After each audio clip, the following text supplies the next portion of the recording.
Queridos, eu estou aqui para mais um aconselhamento. A história hoje é de um homem. Olá, pastora, não sei o que fazer e gostaria do seu conselho, pois sempre vejo os seus aconselhamentos.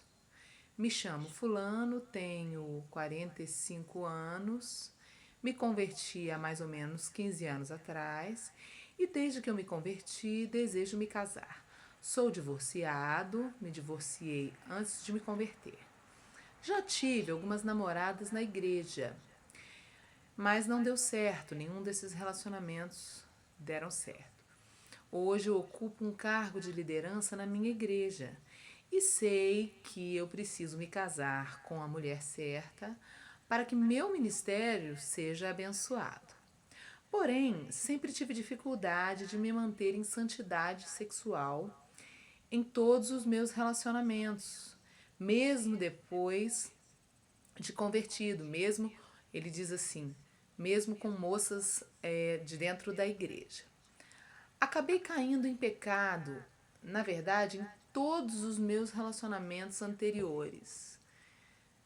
Agora estou namorando uma mulher que acredito ser a pessoa certa para mim. Nós combinamos muito, ela tem tudo que eu sempre pedi a Deus. Já éramos amigos na igreja há algum tempo, mas só iniciamos o namoro há 3 meses. É isso mesmo. Estamos namorando em santidade, mas nós nos beijamos, nos abraçamos e andamos de mão dada. Porém, te confesso que tem sido muito difícil me manter em santidade. Ainda não aconteceu nada muito íntimo entre nós, mas eu estou com medo de acontecer e de eu perder ela. E realmente estou gostando dela, pastora. Esses dias nós conversamos e eu disse a ela que eu quero me casar rápido, porque eu não quero cair. Você acha que estou agindo certo? Pois a Bíblia diz que é melhor casar do que viver abrasado, certo? Às vezes ela não parece se incomodar quando eu me descontrolo um pouco, tipo dou um beijo mais caloroso. Isso me preocupa, porque eu sei que se ela não me frear, eu posso ter um momento de fraqueza e podemos cair, como aconteceu em todos os meus outros namoros. Eu não quero que isso aconteça com ela, pois eu realmente gosto dela. Desde já agradeço. Assinado Fulano. Ele colocou alguns detalhes aqui e eu estou resumindo para vocês. Bom, vamos lá do início. Eu me converti há mais ou menos 15 anos atrás e ele se divorciou antes de se converter, deseja se casar e já tive muitas namoradas que não deram certo. Eu sei que eu preciso casar com a mulher certa para que o meu ministério seja abençoado, com certeza. Em primeiro lugar, eu quero colocar que acho que você está agindo certo, porque realmente um ministério ele precisa que a nossa família seja estruturada. Você não pode se casar com uma mulher que o seu relacionamento sendo desequilibrado, ele pode se tornar uma brecha para no futuro o inimigo agir e destruir o seu ministério.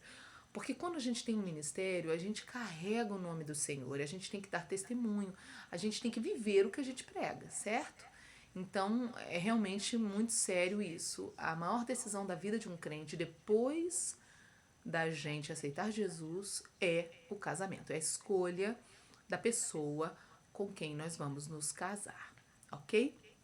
Aí você continua dizendo, porém eu sempre tive dificuldade de me manter em santidade sexual e em meus namoros, mesmo com moças da igreja, acabei caindo em pecado. Aí você diz que na verdade você caiu em todos os seus relacionamentos anteriores a esse. Bom, isso é muito comum, não é uma coisa que acontece só com você. A área sexual, manter-se em santidade, tem sido um desafio para muitas pessoas que se convertem, porque as pessoas chegam do mundo para dentro da igreja com históricos sexuais, com uma história de vida, com experiências, muitas experiências práticas, e as pessoas elas não sabem. Elas têm que reaprender a viver sem a prática sexual até poderem viver isso novamente a partir do casamento. Então é realmente um desafio para todas as pessoas, tá? Não dá para ficar falando desse assunto fingindo que é uma moleza, que é fácil. Não é fácil, é difícil para todo mundo, porque dizer é hipocrisia, é falsidade, é fingimento. Dizer que viver em santidade, depois de você ter vivido uma vida sexual ativa no mundo, se converter e viver em santidade é desafiador mesmo, é difícil, é doloroso, é sofrido mesmo, faz parte da vida de um cristão que abriu mão do pecado, que se converte, que se transforma, que é transformado pelo poder de Deus e que toma uma decisão de andar em novidade de vida. E você, achei bem interessante confessar que você teve sempre dificuldade, isso não é muito comum, tá? As pessoas, elas geralmente têm muito medo de serem julgadas e elas escondem isso, que eu acho muito ruim, que eu acho que a gente, quanto mais confessa, mais a gente anda na luz. Então, mais a gente recebe de Deus e a gente consegue vencer porque a gente deixa a luz entrar. Então, você está no caminho certo em confessar, em assumir essa sua dificuldade. Esse é o primeiro passo, é reconhecer que você tem essa dificuldade, ok? E aí você disse que você sempre teve dificuldade de manter-se em santidade, que os seus namoros, mesmo com moças da igreja, acabaram tendo problemas porque você acabava caindo. Entendi. Você está com medo porque você está gostando muito dela de verdade, né? Não é uma tentativa, você realmente acredita que ela seja a pessoa certa, você crê, e você está com medo de cair e disso destruir o relacionamento. De fato, isso pode estragar o relacionamento. Vocês estão namorando há 3 meses e já está, pelo que eu entendi aqui, difícil para você. Parece que ela, não sei, né, por qual motivo, ela parece não se incomodar muito quando você fica um pouco mais assanhado, né, com ela. E nessa questão aqui, você fala que disse para ela, conversou com ela, não é isso? Nós conversamos esses dias e eu disse a ela que eu quero me casar rápido, porque eu não quero cair. Bom, é aí que eu quero pegar. Essa cultura, esse pensamento de que casa rápido para não dar tempo de cair, isso é muito comum no Brasil. Eu não sei outros países, mas os crentes brasileiros, querido, eu já entrei em discussões assim saudáveis, lógico, de debates saudáveis, mas em muitos debates com amigos e amigas, e a maioria acaba concordando comigo de que a solução para um relacionamento onde um dos dois tem dificuldade de se manter em santidade não é definitivamente, por favor, todos que estão me ouvindo, prestem atenção, pastores, líderes, igreja, me ouçam. Não é a solução casar, empurrar um casal para o casamento rápido para impedir que eles caiam ou mantê-los em santidade. Não é a solução. A gente tem visto, assim, eu já aconselhei muitos casais, conheço muitos pastores que são conselheiros, vemos e ouvimos histórias de conselhos de casais e pessoas que se casaram, empurraram um casamento rápido para evitar cair em pecado, tiveram outros problemas lá na frente. Na verdade, o que eu quero te mostrar, e aproveito para responder a sua pergunta, é que quando uma pessoa não venceu a pornografia, a imoralidade, né, vamos dizer assim, o excesso de erotismo, o exagero, o descontrole nessa área, a imoralidade sexual de modo geral. Porque Deus criou o sexo e Deus criou a nossa sexualidade para a celebração do casamento, da intimidade do casamento. Para mais nada. Né? Mas é para procriação. Claro, é uma consequência. Mas se você observar lá em Gênesis, capítulo 2, no verso 24, você vai ver que diz assim: o homem e a mulher devem se unir, formando uma só carne. Fala do sexo, ali é a primeira relação sexual que ocorreu. Ali foi Deus falando o propósito do sexo. Se unir formando uma só carne significa ter comunhão, se unir, serem um. Esse serem um significa comunhão antes de qualquer coisa. Antes da procriação, a Bíblia está falando da comunhão entre o homem e a mulher.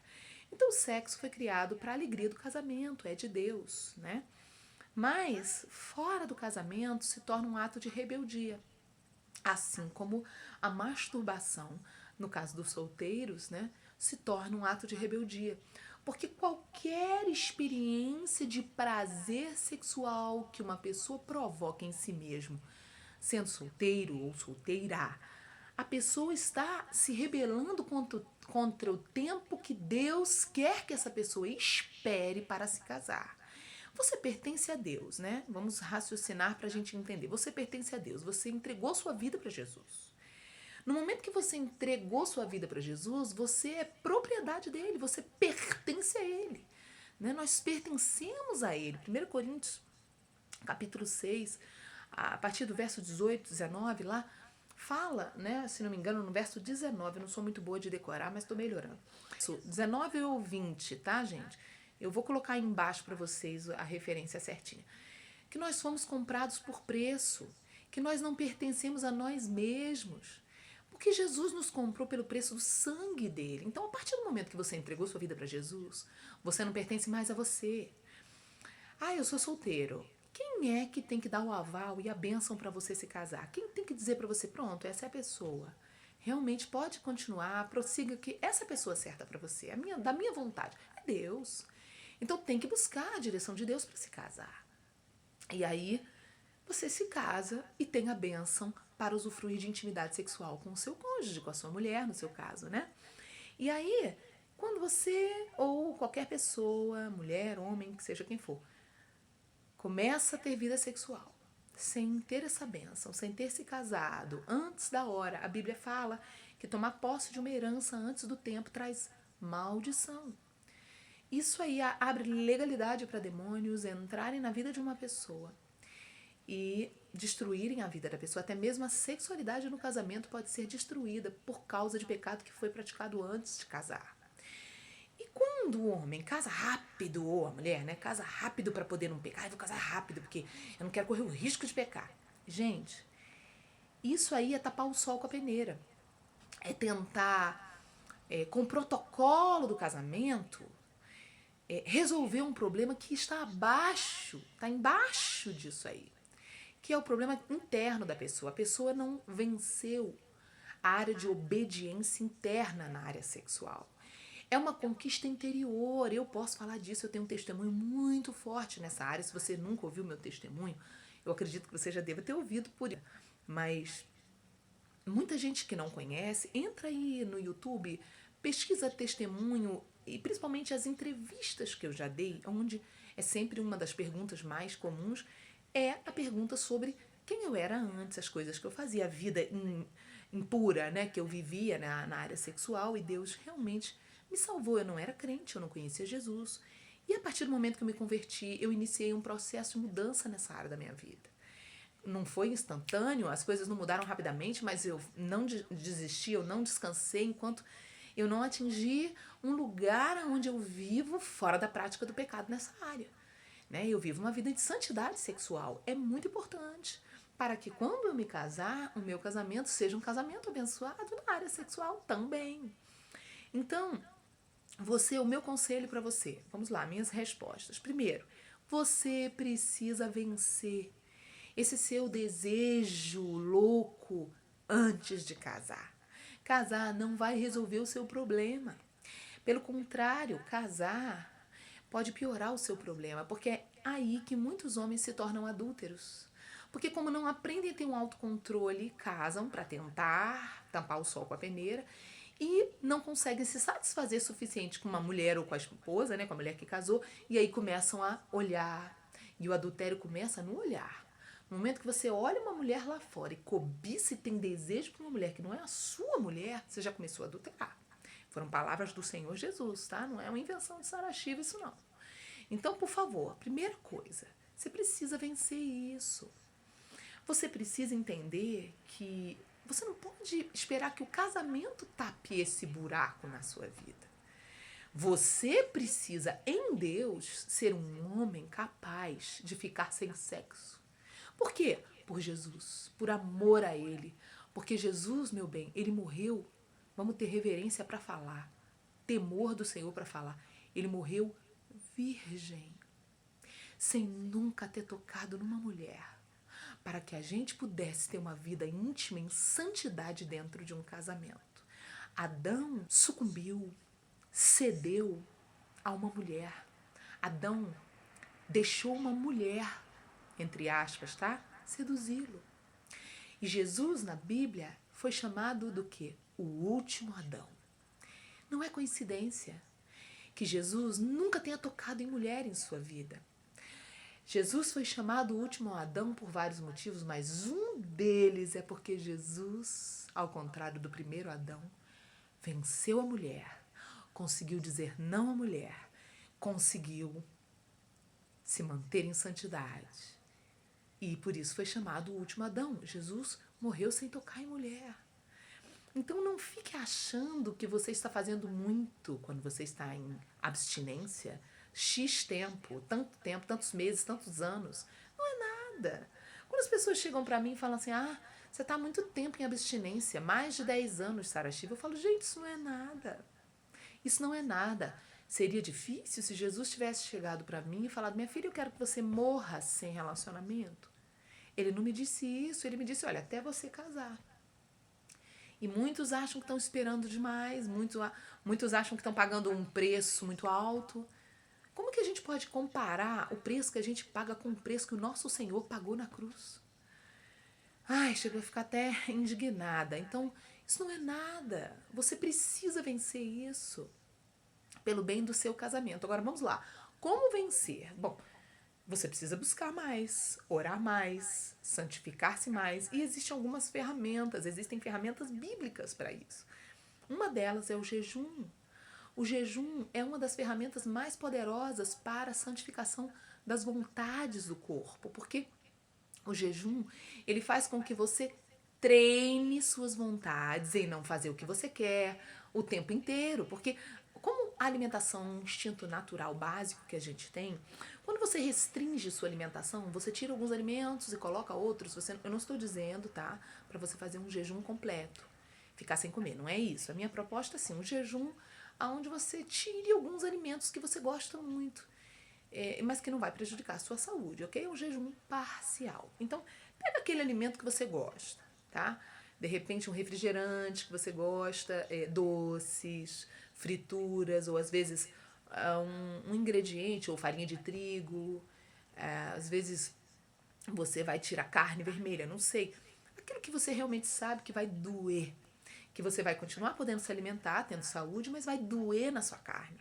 Sua vontade vai ser crucificada através daquele propósito. Então, tem que jejuar.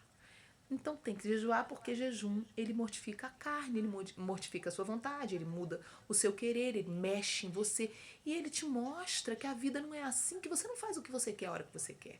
Precisa aprender a obedecer a Deus nas pequenas coisas para poder obedecer nas coisas grandes.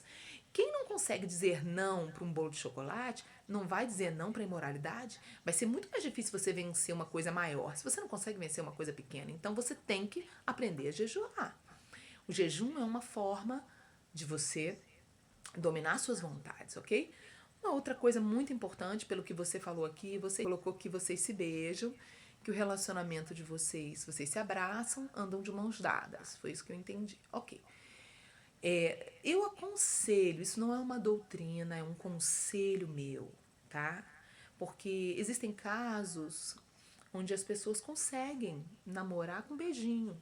Eu aconselho você, um homem já com mais de 40 anos, que tem uma experiência de vida no passado, eu aconselho você que você pare de beijar na boca. Que você converse com a sua namorada, com essa moça da igreja. Eu acho que se ela é uma mulher de Deus, ela vai entender a sua necessidade. Eu aconselho que você pare, que vocês combinem isso. Olha, vamos fazer um jejum de beijo até o dia do casamento. Mas é muito. Não é muito, porque se você percebe a sua dificuldade de se manter em santidade, eu penso que você tem que jejuar todo tipo de contato físico que te leve a despertar esse tipo de desejo. E o beijo é responsável pelo início sexo, do desejo, né? Das vontades sexuais. O beijo é o que começa tudo. Para você ter uma ideia, outro dia, não sei onde foi que eu li, que um médico provou que na hora de um beijo, comprovou, né, cientificamente, que na hora do beijo, o nosso sangue aumenta em quantidade no organismo. Ele não só começa a circular mais rápido, como ele aumenta em quantidade. E aí, quem sabe, né, como é produzida, por exemplo, a ereção masculina, é através de sangue. Então, para onde vai esse sangue todo novo que começa, né, a percorrer pelas veias? É bem complicado. O beijo na boca é realmente complicado.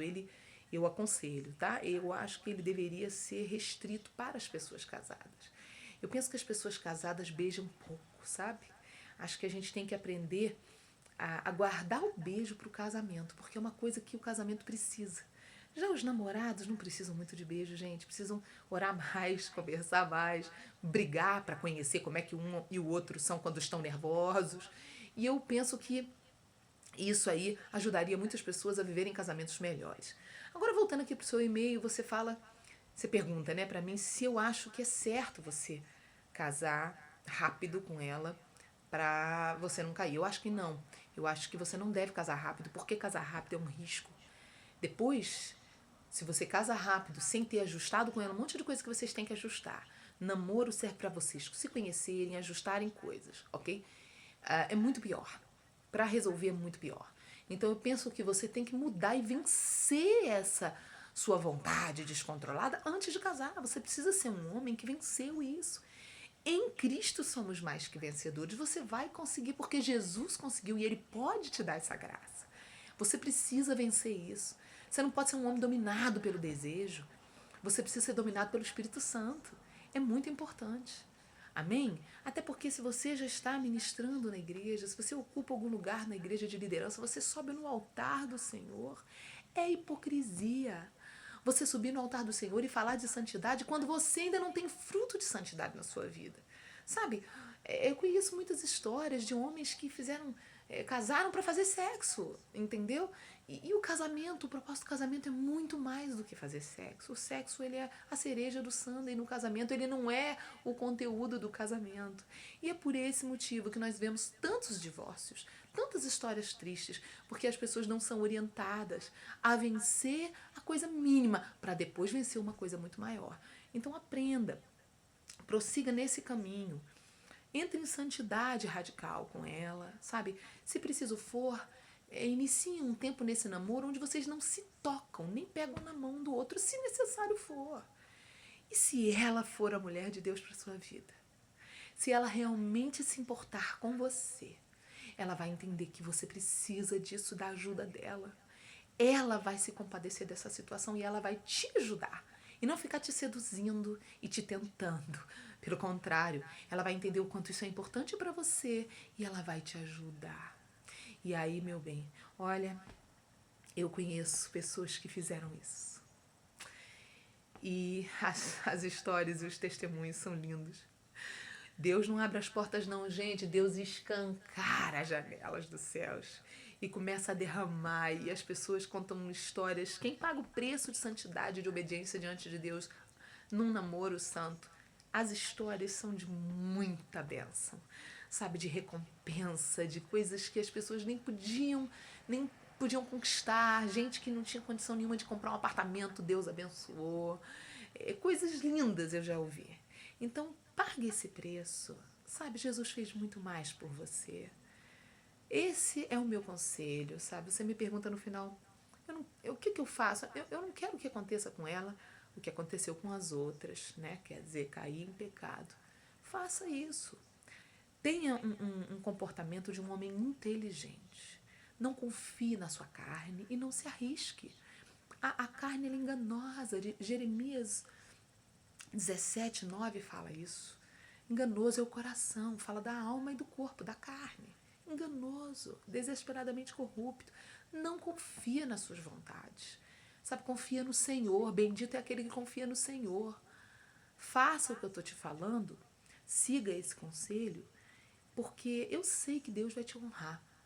E lá na frente, casado, você vai poder usufruir das alegrias, das delícias do casamento, tendo feito todo o processo necessário para que vocês possam viver o melhor, ter uma colheita maravilhosa. Entendeu? Hoje é tempo de vocês passarem vontade mesmo.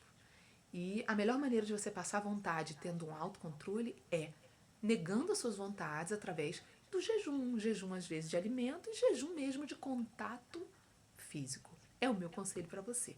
Eu espero que você ouça, espero que você depois possa dar muito testemunho, muitos testemunhos, e todos que estão me ouvindo, eu espero que sirva para você também e que vocês possam viver isso e dar muitos testemunhos e ser canal para abençoar e ajudar muitas outras pessoas que também precisam desse tipo de orientação. Compartilhem, enviem para os amigos que estão namorando, porque eu sei que esse aconselhamento pode ajudar muitas pessoas. Que Deus te abençoe, abençoe cada um que está assistindo e inscrevam-se aí no canal para vocês receberem todos os novos aconselhamentos.